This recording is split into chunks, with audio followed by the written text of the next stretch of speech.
இன்ஃபர்டிலிட்டிக்கு இதுதான் முக்கியமான காரணம் அப்படின்ட்டு ஒரு ஸ்டடி சொல்லுது.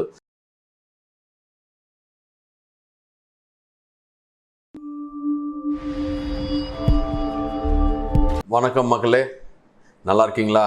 நான் நல்லா இருக்கேன். ஸோ இன்றைக்கி ரொம்ப முக்கியமான ஒரு டாபிக் பற்றி பேச போகிறோம். தூக்கம் எவ்வளோ முக்கியம், எவ்வளோ நேரம் தூங்கணும் அப்படிங்கிறத பற்றி தான் பார்க்குறேன். ஸ்ட்ரெயிட்டாக நான் ஒரு டெஸ்டிக்கல்ஸ்லேருந்து ஸ்டார்ட் பண்ணுறேன்.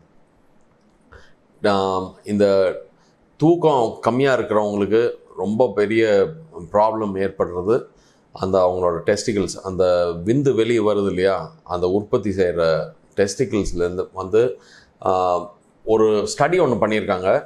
ஒரு 5 மணி நேரம் அண்ட் கம்மியாக தூங்குறவங்களுக்கும் 8 மணி நேரம் 7லேருந்து 8 மணி நேரம் தூங்குறவங்களும் ஒரு ஸ்டடி ஒன்று பண்ணியிருக்காங்க. அதில் பார்த்தீங்கன்னா இந்த டெஸ்டோஸ்டெரான் லெவல் மினிமம் ஒரு 10 வயசு ஜாஸ்தியாக இருக்கிறவங்களுக்கு என்ன ப்ரொடக்ஷன் இருக்கும் அது ரொம்ப கம்மியாயிரும். அந்த லெவல் தான் இருக்குது தூங்காதவங்களுக்கு. இப்போ 30 வயசு இருக்கிறவங்களுக்கு ஒழுங்காக தூங்கலை. ஐடி ப்ரொஃபஷனல்ஸ் ஃபார் எக்ஸாம்பிள் பார்த்தீங்கன்னா அவங்களுக்கு என்னென்ன பிரச்சனைகள் வரலாம், அந்த ஸ்பெர்ம் கவுண்ட் கம்மியாகுது, அவங்களுக்கு டெஸ்டோஸ்டெரான் லெவல்ஸ் கம்மியாகுது, அவங்களோட இப்போ செக்ஷுவல் ஆக்டிவிட்டி பண்ணுறதுக்கு அந்த ஸ்டிமுலஸ் கம்மியாகுது. அந்த இன்ஃபர்டிலிட்டி வர்றதுக்கெலாம் முக்கியமான காரணம் இதுதானுங்க. இது ஆம்பளைங்களுக்கு மட்டும் இல்லை, பொம்பளைங்களுக்கும் இதே இதுதான். அவங்களோட ஹார்மோனல் லெவல்ஸ் சேஞ்சஸும் நிறையா இருக்குது.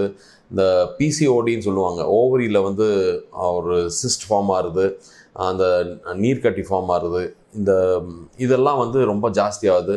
இன்ஃபர்டிலிட்டிக்கு இதுதான் முக்கியமான காரணம் அப்படின்ட்டு ஒரு ஸ்டடி சொல்லுது.